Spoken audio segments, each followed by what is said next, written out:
Hello students, welcome to my YouTube channel Shyam Sharma maths. मैंने आपको अपने लास्ट वीडियो में अवकलज के अनुप्रयोग एप्लीकेशन ऑफ डेरिवेटिव का बेसिक कॉन्सेप्ट समझाया था और एक्सरसाइज 6.1 के क्वेश्चन नंबर 1 से लेकर 7 तक सॉल्व कराए थे। मैं आज आपको उससे आगे के क्वेश्चन सॉल्व कराऊंगा। क्वेश्चन को समझने के लिए वीडियो को अंत तक ज़रूर देखें और यदि आपने अभी तक मेरा चैनल सब्सक्राइब नहीं किया है तो चैनल को सब्सक्राइब कर लें। साथ ही साथ बेल आइकन को प्रेस करें जिससे आने वाले वीडियो के नोटिफिकेशंस आपको मिलते रहें। यदि आपको वीडियो अच्छा लगे तो वीडियो को लाइक करें और अधिक से अधिक अपने दोस्तों के साथ शेयर करें। क्वेश्चन नंबर 8 क्या है? क्वेश्चन नंबर 8 कह रहा है एक गुब्बारा जो सदैव गोलाकार रहता है एक पंप द्वारा 900 सेंटीमीटर क्यूब गैस प्रति सेकंड भरकर फुलाया जाता है। गुब्बारे की त्रिज्या के परिवर्तन की दर ज्ञात कीजिए। त्रिज्या दे रखी है 15 सेंटीमीटर। हमें ये क्वेश्चन दे रखा है। अब हमें क्या क्या दे रखा है, क्या फाइंड करना है, पहले ये लिखना है। तो गिवन क्या है, जो गिवन चीज़ हैं वो लिखते हैं। गिवन हमें क्या है, हमें दे रखा है 900 सेंटीमीटर 900 सेंटीमीटर क्यूब गैस प्रति सेकंड भरकर फुलाया जाता है। तो जब फुलाया जाएगा तो क्या होगा, उसके आयतन में परिवर्तन होगा। हमें दे रखा है प्रति सेकंड सेंटीमीटर क्यूब प्रति सेकंड, वैसे भी क्यू दे रखा है तो ये यूनिट किसकी हो गई, वॉल्यूम की है। क्यू है सेंटीमीटर के ऊपर, तो वॉल्यूम दे रखा है। परिवर्तन हो रहा है इसलिए किसकी वैल्यू होगी, ये वैल्यू हो जाएगी dV अपॉन dt का मान होगा कितना दे रखा है 900 सेंटीमीटर क्यूब प्रति सेकंड। ये तो मान दे रखा है हमें dV अपॉन dt। अब कह रहा है गुब्बारे की त्रिज्या के परिवर्तन की दर ज्ञात कीजिए। गुब्बारे के परिवर्तन की दर निकालनी है कि कितना उसके गुब्बारे की त्रिज्या में परिवर्तन होगा, यानी क्या निकालना है, dr dt हमसे पूछा गया है, ये फाइंड करना है। एक और दे रखा है, जबकि त्रिज्या दे रखी है r बराबर दे रखा है 15 सेंटीमीटर। ये हमें गिवन है और हमसे dr dt की वैल्यू फाइंड कराई है कि त्रिज्या के सापेक्ष समय के सापेक्ष त्रिज्या में कितना परिवर्तन होगा। गुब्बारे की त्रिज्या के परिवर्तन की दर निकालनी है कि गुब्बारे के त्रिज्या में कितना परिवर्तन होगा, ये हमें पूछा गया है। तो जो हमें दे रखा है उसी का फॉर्मूला हम यूज़ करेंगे। हमें दे रखा है वॉल्यूम, तो वॉल्यूम का ही फॉर्मूला हम यहाँ पर यूज़ करेंगे। तो जो गोले का आयतन होता है उसका क्या फॉर्मूला है, गोले का आयतन होता है वॉल्यूम ऑफ स्फेरिकल क्या होता है, वॉल्यूम ऑफ स्फीयर होता है V equal to 4/3 pi r cube. Volume of sphere क्या होता है 4/3 पाई r क्यू। अब हमें क्या करना है, हमें निकालना है dr dt। तो हमें क्या करना पड़ेगा, इसका t के सापेक्ष अवकलन। तो t के सापेक्ष अवकलन करेंगे, t के सापेक्ष अवकलन करने पर तो यहाँ तो आ जाएगा d dt और ये v 4/3 पाई कांस्टेंट है, इसे बाहर लिख लो, ये आ जाएगा d dt r क्यूब। इसके बाद ये तो dv dt हो जाएगा 4/3 कांस्टेंट, r क्यूब का करेंगे t के सापेक्ष तो कितना मिलेगा हमें 3r² और साथ में dr dt और आ जाएगा, साथ में क्या आएगा dr dt। सब की वैल्यू लगा दो जिसकी वैल्यू हमें पता है। सबसे पहले तो हमें dv dt का मान पता है 900, 4/3 पाई की पाई और 3 का 3, r का मान पता है हमें 15, ऊपर स्क्वायर है इसलिए 15 × 15 और dr dt। जो कटे उसे काट दो, 15 से कट जाएंगे 15 × 6 = 90, 60 बार 15 से कट जाएगा 15 × 4 = 60 और 4 से कट जाएगा ये 4, 3 से कट जाएगा 3। तो यहाँ क्या बचा, पाई बचा, इधर बचा 1, तो 1 इक्वल टू पाई, इधर आया dr dt। तो यहाँ से हमें फाइंड करना था कि त्रिज्या में परिवर्तन की दर, तो त्रिज्या में परिवर्तन की दर dr dt कितना हो जाएगा 1/पाई सेंटीमीटर। तो त्रिज्या में कितना परिवर्तन होगा 1/पाई सेंटीमीटर प्रति सेकंड इतना होगा त्रिज्या में परिवर्तन। तो ये हो गया क्वेश्चन नंबर 8, यानी त्रिज्या में परिवर्तन 1/पाई प्रति सेकंड की दर से होगा। अगला प्रश्न देखते हैं क्वेश्चन नंबर 9। क्वेश्चन नंबर 9 में क्या है, सबसे पहले जो दे रखा है उसको लिखते हैं। क्या क्या दे रखा है हमें, कह रहा है गुब्बारे की, ये गुब्बारा जो सदैव गोलाकार रहता है कि त्रिज्या परिवर्तनशील है, त्रिज्या के सापेक्ष आयतन में परिवर्तन की दर ज्ञात कीजिए। जबकि त्रिज्या दे रखी है 10 सेंटीमीटर, त्रिज्या दे रखी है 10 सेंटीमीटर और हमें पूछा गया है त्रिज्या के सापेक्ष, हमें फाइंड क्या करना है, त्रिज्या के सापेक्ष आयतन में परिवर्तन की दर। तो त्रिज्या हो गई r, आयतन हो गया v, इस तो r के सापेक्ष v में परिवर्तन की दर हमसे पूछी गई है। ये हमें सॉल्व करके बताना है कि त्रिज्या के सापेक्ष आयतन में कितना परिवर्तन होगा। तो जो पूछा गया है उसी का फॉर्मूला यूज़ करते हैं। तो गोलाकार था इसलिए स्फीयर का ही वॉल्यूम यूज़ करेंगे। तो क्या होता है volume of sphere, v equal to होता है 4/3 पाई r क्यूब। अब हम यहाँ से क्या करते हैं, हमें डी वी dr निकालना है, इसलिए इसका r के सापेक्ष अवकलन कर लें। तो r के सापेक्ष जब अवकलन करेंगे तो हमें कितनी वैल्यू प्राप्त हो जाएगी, ये तो हो जाएगा d v d r 4/3 pi constant है। r3 का करेंगे जैसे यहाँ पर किया था r3 का, तो 3r² आया था, यहाँ भी 3r² आएगा क्योंकि उसमें हमने t के सापेक्ष किया था इसलिए dr/dt आया था। लेकिन यहाँ तो सीधे ही हम किसके सापेक्ष कर रहे हैं, r के सापेक्ष ही कर रहे हैं, इसलिए इसमें सीधे सीधे 3r² ही बचेगा। अब इसके बाद हमें 4/3 पाई 3 का 3, r की वैल्यू लगा दो। r की वैल्यू दे रखी है 10 × 10, 10 दे रखी है, r के ऊपर स्क्वायर है इसलिए 2 टाइम लिखना पड़ेगा। 3 से 3 कैंसिल हो जाएगा, यहाँ से डी वी डी आर 10 का 10 में करेंगे 100, 100 का करेंगे 4 में तो 400 और पाई का आ जाएगा पाई। तो आयतन है इसलिए सेंटीमीटर क्यूब आएगा और प्रति सेकंड। तो आयतन में परिवर्तन की दर त्रिज्या के सापेक्ष कितनी हो जाएगी, 400 पाई। ये हो गया आपका क्वेश्चन नंबर 9। क्वेश्चन नंबर 10 देखते हैं। क्वेश्चन नंबर 10 क्या कह रहा है, क्वेश्चन नंबर 10 है एक 5 मीटर लंबी सीढ़ी दीवार के सहारे झुकी है, सीढ़ी के नीचे का सिरा जमीन के अनुदिश है और उसके साथ कह रहा है दीवार से दूर 2 मीटर प्रति सेकंड की दर से खींचा जाता है। दीवार इसकी ऊंचाई किस दर से घट रही है, जबकि सीढ़ी की एक सिरा दीवार से 4 मीटर की दूरी पर है। तो हमें ये दे रखा है कि एक ये दीवार है, ये हो गई दीवार, इस दीवार के सहारे एक ये सीढ़ी लगा दी गई है, ये हो गई सीढ़ी जो कि इस दीवार के सहारे खड़ी कर दी गई है। और ये पूछ रहा है कि जब इस सीढ़ी को इस दीवार के सहारे से इस तरह से, यहाँ से मान लो ऐसे दीवार के सहारे सीढ़ी खड़ी हुई है और इसको खींचें इस तरह से, अपनी तरफ खींचते जाएं, तो ये पूछ रहा है कि जब इसको अपनी तरफ इस तरह से खींचते जाएंगे तो ये दीवार जो है इस दीवार से कितनी नीचे सीढ़ी खिसकती जाएगी, सीढ़ी कहाँ तक आ जाएगी, और वो जो नीचे की तरफ खिसक रही है सीढ़ी दीवार के सहारे उसके परिवर्तन की दर क्या है, वो कितने दर से खिसक रही है, कितने समय बाद कितना उसमें परिवर्तन होगा, वो हमें निकालना है। अब इसको अगर हमें ऐसे मिला दें तो ये तो हो गया ये तो दीवार हो गई, ये दीवार है, ये सीढ़ी है, इस सीढ़ी जो कि दीवार के सहारे ऐसे लगी हुई है, इस दीवार सीढ़ी को इस तरह से पीछे की ओर खींचा जा रहा है और वो जब हम पीछे की तरफ खींचेंगे तो क्या होगा, ये दीवार पे नीचे की तरफ आती जाएगी, ये दीवार पर नीचे की तरफ आती जाएगी। वही हमें जानना है, वही हमसे पूछा गया है कि ये कितनी दर से नीचे की तरफ दीवार पर खिसकेगी, ये हमें पूछा गया है। अब क्या क्या दे रखा है और क्या क्या मानना है हमें देखते हैं। तो सबसे पहले तो इसका नाम दे देते हैं, ये ABC। तो जब ABC नाम हो गया तो ये मान लें कि माना दीवार की ऊंचाई हमने AB मानी है, तो दीवार की ऊंचाई AB मान लो x, और दीवार से जो सीढ़ी की दूरी है उसको मान लो,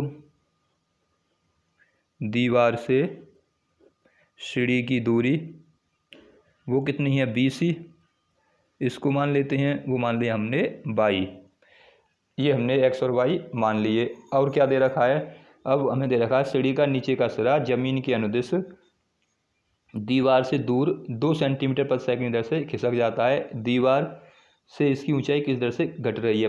सीढ़ी की लंबाई दे रखी है 5 मीटर, यानी यहाँ से यहाँ तक की जो दूरी है ये दे रखी है 5 सेंटीमीटर दे रखी है, हाँ 5 मीटर की। ये कितनी लेंथ है इसकी, इसकी लेंथ है 5 मीटर। और उसके बाद ये कह रहा है कि ये नीचे का सिरा है दीवार से वो 4 मीटर दूर है, यानी ये तो दीवार है और सीढ़ी का नीचे का सिरा है जो दीवार से कितना है 4 मीटर की दूरी पर है, ये 4 मीटर की दूरी पर है। और एक चीज़ और दे रखी है कि हम जब सीढ़ी को नीचे की ओर खींच रहे हैं, नीचे के सिरे को पकड़ के खींच रहे हैं, तो ज़मीन के अनुदिश दीवार से दूर 2 सेंटीमीटर पर सेकंड दर से खींचा जाता है। यानी इसको जो खींचा जा रहा है, इस सिरे को यहाँ से पकड़ के ऐसे, मान लो ये क्या है एक सीढ़ी है और सीढ़ी को यहाँ से पकड़ ऐसे खींचा जा रहा है, तो ये खींचने की दर है वो कितनी दे रखी है, वो दे रखी है 2 सेंटीमीटर प्रति सेकंड। यानी उसका मान क्या दे रखा है 2 सेंटीमीटर प्रति सेकंड हमें दे रखा है। तो हम यहाँ से इसको खींच रहे हैं इस इधर साइड से, तो ये क्या माना है हमने, दीवार की सीढ़ी से दूरी मानी है बाई, इसलिए जब दर दे रखा है तो किसका मान हो जाएगा डी वाई। अब किसके सापेक्ष खींच रहे हैं सेंटीमीटर प्रति सेकंड, इसलिए टी आ जाएगा। और कितना दे रखा है वो दे रखा है 2 सेंटीमीटर प्रति सेकंड। यानी दीवार से सीढ़ी की दूरी कितनी थी, हमने वाई मानी थी। अब दीवार के सारे जो सीढ़ी लगी हुई है उसको यहाँ से पकड़ के ऐसे खींचा जा रहा है, तो जब खींचा जा रहा है तो वो उसकी दर कितनी है खींचने की, वो डी वाई डी टी है। क्योंकि हमने ये वाई माना है इसलिए कितना हो जाएगा ये डी वाई डी टी। इसको मान लिया हमने दीवार की ऊंचाई को एक्स और इसकी दूरी को मान लिया है वाई। अब इसको हमें सॉल्व करना है जो चीज़ें दे रखी हैं उसके आधार पर। और हमें पूछा क्या गया है, हमसे पूछा गया है कि उसकी ऊंचाई किस दर से घट रही है। ऊंचाई क्या है एक्स, अब दर की बात कर रहा है तो हमें फाइंड क्या करना है, हमें फाइंड करना है ऊंचाई, यानी एक्स है किस दर से घट रही है डी एक्स डी टी हमसे पूछा गया है, ये फाइंड करना है। तो सबसे पहले हमें क्या करना पड़ेगा डी एक्स डी टी निकालने के लिए हमें एक त्रिभुज दिखाई दे रहा है, दीवार भी सीधी होगी सीढ़ी भी सीधी लगाई जाएगी, तो इसका मतलब क्या है 90 का एंगल बनेगा, तो एक समकोण त्रिभुज बनेगा। तो त्रिभुज ए बी सी में हम अब त्रिभुज ए बी सी को सॉल्व करते हैं। त्रिभुज ए बी सी में और त्रिभुज कैसा एक समकोण त्रिभुज है, इसलिए इसमें एक पाइथागोरस प्रमेय लग जाएगी। तब हमें क्या क्या मिलेगा यहाँ से, तो यहाँ से ए इस यहाँ लिख दें त्रिभुज ए वी सी में, तो त्रिभुज कर्ण का स्क्वायर तो ये हो जाएगा 90 के सामने भुजा कर्ण, तो ए सी का स्क्वायर इक्वल में आ जाएगा ए बी का स्क्वायर और प्लस बी सी का स्क्वायर। ए सी का स्क्वायर दे रखा है 5 सेंटीमीटर स्क्वायर हो जाएगा जी, ए बी हमने मान लिया है एक्स स्क्वायर, बी सी मान लिया है हमने वाई का स्क्वायर। अब इसको जब सॉल्व करेंगे तो यहाँ से एक्स स्क्वायर प्लस के वाई स्क्वायर इक्वल में 25, ये हो जाएगी इक्वेशन नंबर फर्स्ट। अब उसके बाद हमें क्या करना है, हमें जो वैल्यू दे रखी है उसकी वैल्यू लगा दो। तो हमारे पास किसकी वैल्यू दे रखी है, सीढ़ी की लंबाई तो ये हो गई, ये हो ही गया। और कोई मान दे रखा है क्या, हाँ सिरे से दीवार 4 मीटर दूरी पर, ये दे रखी है यहाँ से यहाँ तक की दूरी 4 मीटर, ये हमने क्या माना है बाई। तो इसका मतलब बाई का मान कितना है 4 मीटर दे रखा है, क्योंकि इस दीवार से इस सीढ़ी की दूरी कितनी है 4, तो बाई की जगह पे लगा देंगे 4, तो एक्स स्क्वायर बाई की जगह पे 4 का स्क्वायर आ जाएगा, क्योंकि स्क्वायर लगा हुआ है 4 रखेंगे तो उसका स्क्वायर, तो यहाँ से हो जाएगा एक्स स्क्वायर बराबर 16। इसको उधर ले जाएंगे तो ये माइनस का हो जाएगा और प्लस के 25, तो इस प्रकार एक्स स्क्वायर कितना जाएगा 9, और कुल मिला के एक्स की वैल्यू मिल जाएगी हमें 3 सेंटीमीटर। तो वाई की वैल्यू एक्स की वैल्यू आ गई 3 सेंटीमीटर। अब हमें चाहिए क्या, हमें चाहिए डी वाई डी टी। तो डी वाई डी टी कब मिलेगा, डी वाई डी टी इस इक्वेशन में दिख रहा है कि बाई आ रहा है, तो इससे हमें डी वाई डी टी मिल सकता है। तो इसके लिए हमें क्या करना पड़ेगा, डी एक्स डी टी निकालना है। तो डी एक्स डी टी निकालने के लिए इसी में एक्स है तो इसी का हमें टी के सापेक्ष अवकलन करना पड़ेगा। तो यहाँ लिखे हैं समीकरण 1 का टी के सापेक्ष अवकलन करने पर, जब हम टी के सापेक्ष अवकलन करेंगे तो यहाँ से तो एक्स स्क्वायर है, ये वाई स्क्वायर, ये 25, तो यहाँ हो जाएगा d d t x square, यहाँ जाएगा d d t y square, और यहाँ आ जाएगा डी dt 25। जब इसको आगे सॉल्व करेंगे तो एक्स स्क्वायर का तो जाएगा 2x और साथ में आएगा dx dt, वाई स्क्वायर का हो जाएगा 2y dy dt, इसका हो गया 0। अब सबके मान लगा दो जिसके हमें पता है, 2 का तो 2 आ जाएगा, x की वैल्यू हमने निकाली है 3 तो यहाँ लगा देंगे 3, dx dt की वैल्यू तो फाइंड करनी है, ऐसे ही रहने दो, 2 का 2 आ जाएगा, y की वैल्यू हमें दे रखी है कितनी, y इक्वल टू दे रखा है 4, तो y की वैल्यू लगा देंगे यहाँ से 4 into d y d t के मान दे रखा है 2 सेंटीमीटर इक्वल में 0। आगे सॉल्व करेंगे तो 3 2 या 6 हो गया, इंटू में डी एक्स डी टी आ गया, इक्वल में हो जाएगा 4 दूनी 8 दूनी 16। अब इसको उधर ले जाएंगे, पक्षांतर करेंगे तो नेगेटिव हो जाएगा, तो यहाँ से डी एक्स डी टी की वैल्यू आ जाएगी माइनस की 16/6। अब ये कट जाएगा, ये कट जाएगा 2 से 8 बार और 2 से 3 बार, तो 8/3 नेगेटिव में ये निकलेगा। तो इसका मतलब क्या है, सीढ़ी की जो दीवार है, दीवार से जो सीढ़ी है वो कितनी ऊंचाई से दर से घट रही है, तो सीढ़ी की ऊंचाई दीवार पर 8/3 सेंटीमीटर प्रति सेकंड की दर से घट रही है, प्रति सेकंड की दर से कमी हो रही है, क्योंकि आंसर नेगेटिव आया है, इसका मतलब क्या है कि उसमें कमी हो रही है। ये था आपका क्वेश्चन नंबर 10। अगला प्रश्न देखते हैं, क्वेश्चन नंबर 11 क्या है। 11 कह रहा है, क्वेश्चन नंबर 11 है, कह रहा है कि एक कण वक्र 6/x² + 3 के अनुगत गति कर रहा है। कोई वक्र है, हमें एक वक्र दे रखा है, गिवन क्या है, वक्र दे रखा है y equal to 6y equal to x³ 6y equal to x³ + 2। इस ये हमें वक्र दे रखा है, इसके अनुदिश कोई कण गति कर रहा है। मान लो इसके कोई वक्र हमने बनाना चाहें, तो मान लो ऐसे कोई x y एक्सिस हैं ये, और इस पर इस तरह से कोई ये वक्र गया, कैसे इसका चित्र हो सकता है, तो इस पे वक्र पर जो चित्र है, ये इस वक्र बना हुआ है, इस वक्र पर वो कण गति कर रहा है, ये हमें दे रखा है वक्र 6y इक्वल टू x² + 2। और कहा गया है कि वक्र पर उन बिंदुओं को ज्ञात कीजिए जबकि x निर्देशांक की तुलना में y निर्देशांक 8 गुना तीव्रता से बदल रहा है। हम एक तो वक्र दे रखा है और हमें एक कंडीशन दे रखी है कि x निर्देशांक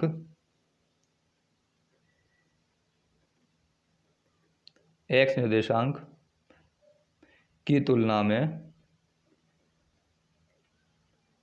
y निर्देशांक 8 गुना तीव्रता से बदल रहा है,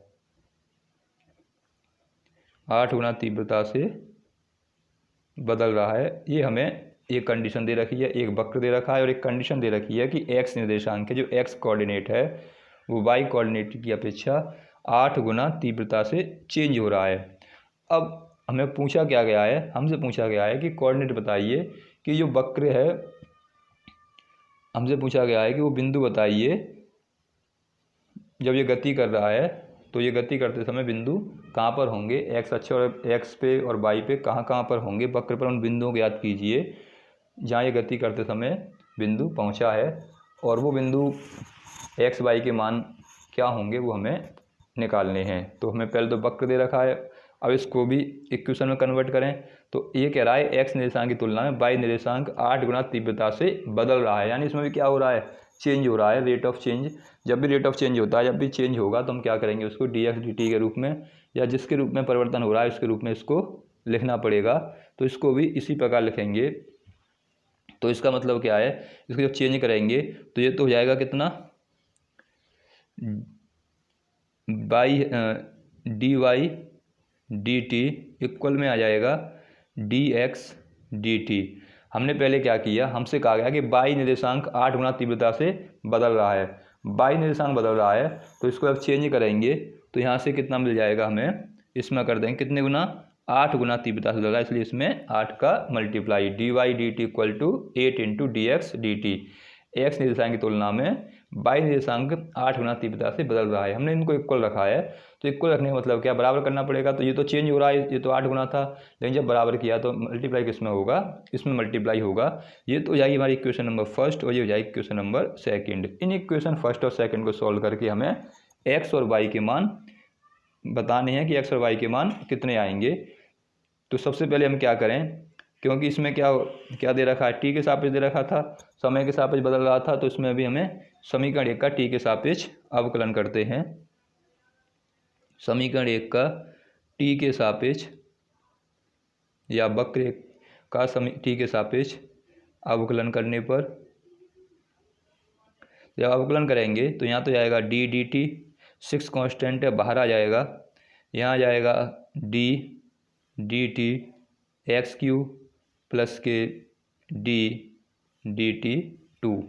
जब इसको आगे सॉल्व करेंगे तो यहाँ से हमें क्या मिलेगा, 6 तो ये आ जाएगा, बाई का करेंगे डी वाई डी टी आ जाएगा, इक्वल में आ जाएंगे 3x², यहाँ से dx dt और प्लस में आ जाएगा 0। वैल्यू लगा देते हैं, डी वाई डी टी का मान दे रखा है 8 dx dt। तो समीकरण 2 से, तो समीकरण जब 2 से वैल्यू पुट करेंगे तो यहाँ से तो 6 का तो 6 डी वाई डी टी की वैल्यू है 8 dx dt, इसकी वैल्यू है 3x² dx dt। अब क्या क्या कटेगा, 3 से तो 2 बार कट गया, dx से ये कैंसिल हो गया, तो यहाँ से हमें मिल गया x² = 16। तो यहाँ से x कितना मिल जाएगा, प्लस माइनस के 4। जब स्क्वायर हटाएंगे तो इस पर रूट लग जाएगा और इसकी वैल्यू कितनी आ जाएगी, प्लस माइनस के 4। तो x कोऑर्डिनेट कितना आ गया, x कोऑर्डिनेट आ गया, x बराबर आ गया प्लस के 4, x बराबर आ गया माइनस के 4। यानी x की 2 वैल्यू निकलेंगी, प्लस में या माइनस में, क्योंकि स्क्वायर का स्क्वायर रूट लेते हैं तब क्या होता है, 2 वैल्यूएँ निकल के आती हैं। अब x की वैल्यू रख दो वक्र में, यहाँ रखेंगे समीकरण 1 से जब x बराबर कितना है, -4 है, तो समीकरण 1 में जब x बराबर -4 रखेंगे तो 6y का तो 6y आ जाएगा, -4 रख देंगे x की जगह पर, ऊपर q प्लस के 2, यहाँ से 6y का 6y ये हो जाएंगे 64, माइनस में आएंगे और प्लस के 2, तो यहाँ से 6y इसमें सब्ट्रैक्ट करेंगे तो 62 आ जाएगा। तो जाएगा y = 62/6, ये कट जाएगा, इससे 2 बार काट देते हैं तो 2 से कट जाएगा, 2 × 6, 2 × 1 = 2, ये कट जाएगा 3, तो 31/3, यानी y की वैल्यू कितनी आ जाएगी, 31/3। ये तो आ गई वैल्यू। x का मान कैसा है, माइनस में है, और जब x का मान कैसा है, प्लस में 4 है, तब कितना आएगा, तब वक्र में रखेंगे तो 6 का तो 6y, यहाँ रख देंगे प्लस के 4 का q प्लस के 2, ये 6y का 6y, ये हो जाएंगे 64 प्लस के 2, ये हो जाएंगे y, ये हो जाएंगे 66/6। अब 3 से कट जाएगा 2 बार और ये 3 से 2 बार, और ये कट जाएंगे 11 बार। तो y = कितना आ जाएगा, 11। तो बिंदु कौन कौन से आ गए, अब बिंदु हमें लिखने हैं। तो बिंदु क्या क्या मिल गया हमें, जब हमने बिंदु रखा -4 तो हमारा निकल के आया -31/3। जब x कोऑर्डिनेट -4 रखा तो y कोऑर्डिनेट -31/3 आया, और जब हमने बिंदु रखा है +4 तो बिंदु निकल के आया 11। तो इस प्रकार ये बिंदु मिलेंगे, इन बिंदुओं पर कण गति कर रहा होगा। तो ये हो गया आपका क्वेश्चन नंबर 11। अब देखते हैं अगला क्वेश्चन नंबर 12। क्वेश्चन नंबर 12 क्या है, हवा के एक बुलबुले की त्रिज्या 1/2 सेंटीमीटर की दर से बढ़ रही है। तो गिवन क्या है हमें, हवा के बुलबुले की त्रिज्या बढ़ रही है, वो भी कैसे, सेंटीमीटर प्रति सेकंड की दर से। जब दर दे रखा है, प्रति सेकंड दे रखा है, तो इसका मतलब क्या है कि इसकी वैल्यू हो गई dr dt की वैल्यू हो गई कितनी, 1/2 सेंटीमीटर प्रति सेकंड। यानी त्रिज्या किस दर से बढ़ रही है, 1/2 सेंटीमीटर प्रति सेकंड की दर से। बुलबुले का आयतन किस दर से बढ़ रहा है, जबकि त्रिज्या दे रखी है और r और दे रखा है 1। हमसे पूछा गया है कि बुलबुले का आयतन यानी dv dt किस दर से बढ़ेगा, ये हमें पूछा गया है।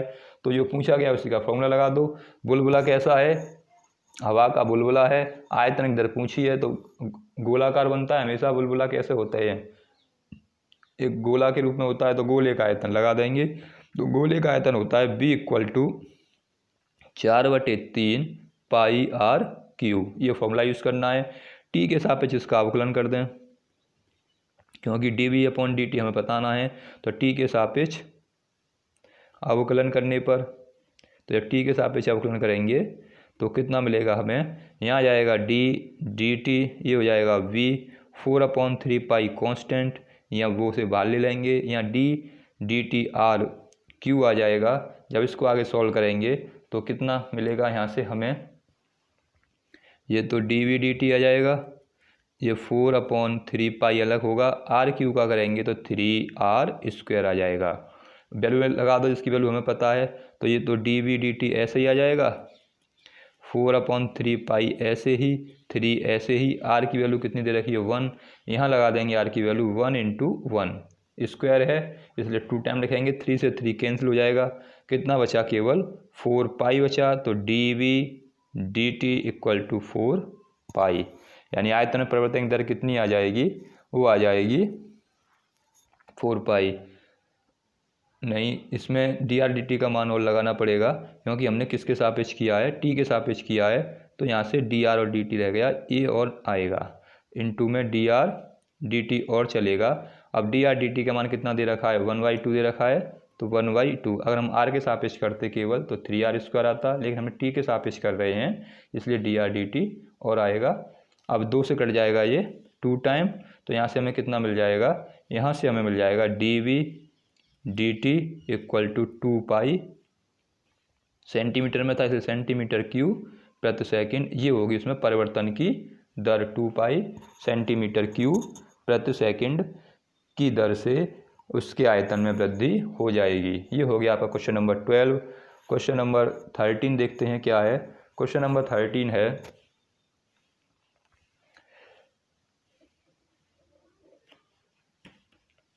क्वेश्चन नंबर 13 में क्या दे रखा है, कह रहा है कि ये गुब्बारा जो सदैव गोलाकार रहता है, परिवर्तनशील व्यास दे रखा है, यानी हमें डायमीटर दे रखा है। गिवन क्या है क्वेश्चन नंबर 13 में, हमें डायमीटर दे रखा है 3/2 2x + k1, ये डायमीटर दे रखा है।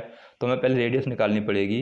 रेडियस क्या होती है, डायमीटर की आधी होती है, तो यहाँ भी आधा करना पड़ेगा, यानी 2 से भाग देना पड़ेगा, 2x + k1। तो यहाँ से कितना जाएगा, 3/4 ब्रैकेट में 2x + k1, ये निकल आएगा, इसका रेडियस निकल आएगी। डायमीटर को हमने चेंज कर लिया रेडियस में। अब क्या कह रहा है कि x के सापेक्ष आयतन के परिवर्तन की दर निकालनी है। फाइंड क्या करना है, फाइंड हमें करना है dv dt, हमें फाइंड करना है यानी x के सापेक्ष बोला है, तो यहाँ पे लिखेंगे x के सापेक्ष परिवर्तन की दर निकालनी है कि x सापेक्ष परिवर्तन कितना होगा, वो भी किसमें, आयतन में। तो जब आयतन में निकालेंगे और गुब्बारा कैसा है, गोलाकार है, तो गोले का आयतन लगा देंगे। तो गोले का आयतन क्या होता है, गोले का आयतन v बराबर 4/3 पाई r क्यू। अब इसका हमें x से सापेक्ष करना है, तो पहले क्या करना पड़ेगा, यहाँ वैल्यू रख दो r की। r बराबर कितना है, 3/4 2x + k1। तो यहाँ से v इक्वल टू हो जाएगा 4/3, क्योंकि हमें x से सापेक्ष निकालना है, तो यहाँ x आना चाहिए। तो x लाने के लिए r का मान रख दो 3/4 और ब्रैकेट में 2x + k1 और इसकी पावर कितना, होल क्यूब। ये हमें अब सॉल्व करके लाना है। तो इसको थोड़ा सॉल्व और करें, ब्रैकेट अब अगर ओपन कर देंगे तो v इक्वल टू v आ जाएगा 4/3 पाई, 4/3 पाई, 3 की पावर 3 करेंगे तो 27 आ जाएगा, 4 की पावर 4 करेंगे तो 64 आ जाएगा। अब ब्रैकेट में क्या बचेगा, 2x + की पावर 3। अब यहाँ से इसको काट दें, 3 से कट जाएगा 16 बार, नहीं 4 से कट गया ये 16 बार, और 3 से कट गया 9 बार। तो हमें यहाँ से v की वैल्यू कितनी मिल जाएगी, v की वैल्यू निकल के आ जाएगी हमारे पास, v इक्वल टू आ गया, v इक्वल टू ऊपर बचा 9 अपॉन में आ गया 16 और ये बचेगा 2x + k1 की पावर q। ये हमें बचेगा v इक्वल टू 9/16 2x की पावर 2x + 1 की पावर q। अब इसका क्या करना, हमें x के सापेक्ष परिवर्तन की दर निकालनी है कि x के सापेक्ष आयतन में कितना परिवर्तन होगा। तो हम क्या करेंगे, इसको x के सापेक्ष इसमें अवकलन कर देंगे। तो एक्स के सापेक्ष जब अवकलन करेंगे तो कितना मिलेगा, यहाँ लिखें एक्स के सापेक्ष अवकलन करने पर, एक्स के सापेक्ष अवकलन करने पर, तो एक्स के सापेक्ष जब अवकलन करेंगे तो ये आएगा डी एक्स, इधर आ जाएगा वी, 9/16 कांस्टेंट है, डी एक्स, यहाँ आ जाएगा 2x + k1 का क्यूब। इसे थोड़ा सॉल्व कर लें। अब सॉल्व करने पर कितना मिलेगा हमें, ये तो आ जाएगा डी एक्स, ये 9/16, क्यू इधर आ जाएगा पहले, तो क्यू पहले आ जाएगा, x⁴n वाले फॉर्मूले का यूज़ करेंगे, यहाँ आ जाएगा 2x + 1, 3 - q1 हो जाएगा। अब अंदर वाले का करेंगे 2x + 1 का, तो 2x का तो क्या होता है 2 हो जाएगा, x का 1 और 1 का हो जाएगा 0, उसको लिखने की ज़रूरत है नहीं। तो ये हो जाएगा 9 × 3 = 27 हो गए, और ये हो गए 16। यहाँ क्या बचा 2x + k1, ऊपर 3 में से बन गया तो 2 × 2, 2 से कट गया जाए 8 टाइम, तो कुल मिला के 27/8, ब्रैकेट के अंदर 2x + k1 का होल स्क्वायर। ये निकलेगी परिवर्तन की दर, x के सापेक्ष आयतन में परिवर्तन की दर कितनी आ जाएगी 27/8, 2x + 1 का होल स्क्वायर। ये हो गया आपका क्वेश्चन नंबर 13। क्वेश्चन नंबर 14 देखते हैं। क्वेश्चन नंबर 14 क्या है, क्वेश्चन नंबर 14 क्या दे रखा है, पहले तो देखते हैं। कह रहा है एक पाइप की रेत 12 सेंटीमीटर प्रति क्यूब की दर से गिर रही है। एक पाइप है, उसमें से रेत निकाली जा रही है, रेत गिर रही है। गिरती रेत जमीन पर एक ऐसा शंकु बनाती है जिसकी ऊंचाई सदैव आधारित त्रिज्या के छठा भाग है। रेत से बने शंकु की ऊंचाई किस दर से बढ़ रही है जबकि ऊंचाई 4 सेंटीमीटर है। तो पाइप से एक रेत गिराई जा रही है, और जब रेत गिराई जाती है, मान लो ये इस तरह से यहाँ पर कोई पाइप लगी हुई है, और इस पाइप में से इस तरह से रेत नीचे की तरफ गिर रही है, और जब नीचे की तरफ गिरी जाती है तो गिरते समय उस इस तरह से शंकु का आकार ले लेती है। इस तरह से वो गिरते समय एक शंकुआकार रूप में परिवर्तित हो जाती है। यहाँ से गिरती हुई रेत इस तरह से जब इकट्ठी होते होते होते इस तरह से शंकुआकार रूप ले लेती है।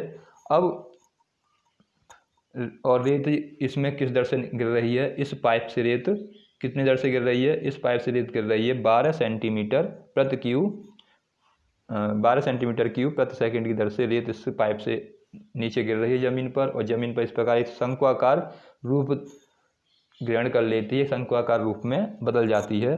तो एक कंडीशन दे रखी है कि शंकु की जो ऊंचाई है सदैव आधारित त्रिज्या का छठा भाग है, और हमें दे रखी है, जबकि ऊंचाई दे रखी है 4 सेंटीमीटर। इन कंडीशनों के आधार पर हमें पूछा क्या गया है कि ऊंचाई की दर किस दर से बढ़ रही है, बने शंकु की ऊंचाई किस दर से बढ़ रही है। ये ऊंचाई शंकु की, ये ऊंचाई होगी शंकु की, किस दर से इसमें वृद्धि हो रही है वो हमें निकालना है। क्योंकि जब पाइप से रेत गिरेगी तो क्या होगा, उसके उसमें ऊंचाई बढ़ती जाएगी, उसका जो शंकु का लंबाई होगी, ऊंचाई होगी, वो शंकु ऊंचा होता जाएगा। ये हमें बताना है इसमें से किस दर से बढ़ रही है। तो सबसे पहले तो हमें दे रखा है आयतन दे रखा है, क्योंकि क्या दे रखा है 12 दे रखा है, तो गिवन है dv प्रति सेकंड, इसलिए टी आ जाएगा, और 12 सेंटीमीटर क्यूब प्रति सेकंड है, सेकंड है इसलिए टी आया, क्यूब है इसलिए आयतन था। अब उसके बाद कह रहा है एक कंडीशन दे रखी है जिसकी ऊंचाई आधारित त्रिज्या का छठा भाग है, यानी शंकु की जो ऊंचाई है, शंकु की जो ऊंचाई है आधार की त्रिज्या, आधार की त्रिज्या का क्या है, ये इसकी त्रिज्या का छठा भाग है, 1/6 है। शंकु की ऊंचाई आधारित त्रिज्या का छठा भाग है। तो ऊंचाई मान लो क्या है शंकु की, ऊंचाई h मान लेते हैं, त्रिज्या मान लेते हैं क्या r। तो ऊंचाई h है, तो h बराबर क्या आ जाएगा 1/6 × r। ये हमें कंडीशन दे रखी है, यहाँ लिख लो चाहो तो, शंकु की ऊंचाई बराबर h, शंकु की त्रिज्या बराबर r। अब ये कंडीशन दे रखी है और ये दे रखा है। अब पूछा क्या गया है, पूछा गया है कि dh dt की वैल्यू क्या आएगी, यानी शंकु की ऊंचाई में किस दर से परिवर्तन होगा। ये हमसे पूछा गया है कि शंकु की ऊंचाई में किस दर से परिवर्तन होगा, ये बताइए। अब ये कंडीशन दे दी, ये दे रखा है, और ये हमें पूछा गया है, ये फाइंड करना है। आयतन दे रखा है तो आयतन का फॉर्मूला लगा देंगे। तो शंकु का आयतन क्या होता है, शंकु का आयतन v = होता है 1/3 pi r square h, 1/3 pi r square h. जो जो वैल्यू दे रखी है वैल्यू लगा देते हैं, 1/3 पाई। अब आर का मान हम यहाँ से चाहें तो निकाल सकते हैं, तो आर का मान यहाँ से निकालें तो कितना हो जाएगा, इधर पहुँचेगा ये, इधर मल्टीप्लाई तो 6h हो जाएगा ये, और यहाँ से जाएगा आर, तो आर की जगह पे कितना आ जाएगा 6h। क्योंकि हमें डी टी निकालना है तो हम उसी के रूप में लेके आए एच के रूप में, जिससे कि सीधे एक बार में हमें आंसर मिल जाए। जब एच के रूप में आ जाएगा तो सीधे डी टी फाइंड कर लेंगे। अगर हम आर के रूप में निकाल देंगे तो पहले आर निकल आएगा, यानी त्रिज्या में परिवर्तन की दर निकल आएगी, और फिर हमें ऊंचाई अलग से निकालनी पड़ेगी। लेकिन हमसे पूछा गया केवल कितना, ऊंचाई की दर पूछी गई है, तो केवल हम क्या करें, उसे ऊंचाई के रूप में ही परिवर्तन कर लें, एच के मान के रूप में इसको चेंज कर लें। तो यहाँ से जब इसको सॉल्व करेंगे तो बी का तो बी रहेगा 1/3 पाई, इसको सॉल्व करेंगे स्क्वायर है इसलिए 6 का 6 में करेंगे 36, एच स्क्वायर यानी 36, ए स्क्वायर तो जे और एक एच जे मिलके हो जाएंगे 3h, यानी एच क्यू 3 से कट जाएगा 12 बार, तो वी की वैल्यू कितनी आ जाएगी 12h क्यू, 12h क्यू और साथ में पाई पाई, तो 12 पाई h क्यू वी का मान निकलेगा। अब इसका किसके सापेक्ष करना है, टी के सापेक्ष, क्योंकि हमसे क्या कहा गया है, हमसे पूछा गया है डी एच डी टी, तो इसका टी के सापेक्ष अवकलन करते हैं। टी के सापेक्ष अवकलन करने पर तो यहाँ से तो मिलेगा डी टी वी, यहाँ जाएगा डी टी, पाई कांस्टेंट है बाहर लिख दो, 6 कांस्टेंट है बाहर लिख लेंगे, तो ये दोनों बाहर आ जाएंगे, यानी 6 12 यहाँ से बाहर लिख लेते हैं इसको, यानी 6 नहीं है 12 पाई बाहर आ जाएगा, और डी टी एच क्यू आ जाएगा। अब यहाँ से तो हो जाएगा ये डी वी डी टी, अब इसका जब 12 पाई का 12 पाई आ जाएगा। अब एच का करना है टी के सापेक्ष, जब एच का टी के सापेक्ष करेंगे तो 3h स्क्वायर आएगा एक, तो इनटू में जब एच का करेंगे तो क्या आएगा डी एच डी टी, जब टी के सापेक्ष कर रहे हैं एच का डी एच डी टी को लगाना पड़ेगा।